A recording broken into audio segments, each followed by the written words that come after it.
ঘেরটা, এই ঘেরে প্রচুর মাছ কিলবিল করছে। মূলত ওরা বুঝতে পারছে যে এখনই ওদের খাবার দেওয়া।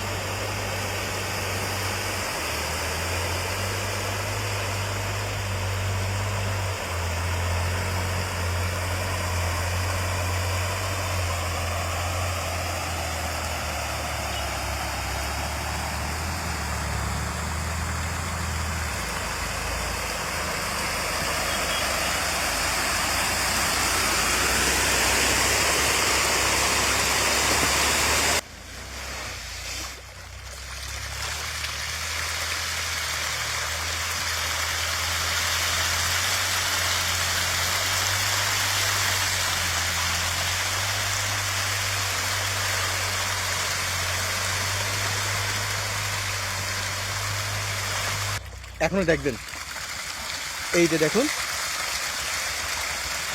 কয়েক সেকেন্ডের ভিতর এই যে ভাসমান খাবারগুলো আছে তার একটুও কিন্তু থাকবে না। প্রচুর এখানে প্রচুর আছে, আর কত দ্রুত সময়ে এই পাঙ্গাসগুলো খাচ্ছে, যে দৃশ্যটি আসলে খুবই দারুণ লাগছে দেখতে।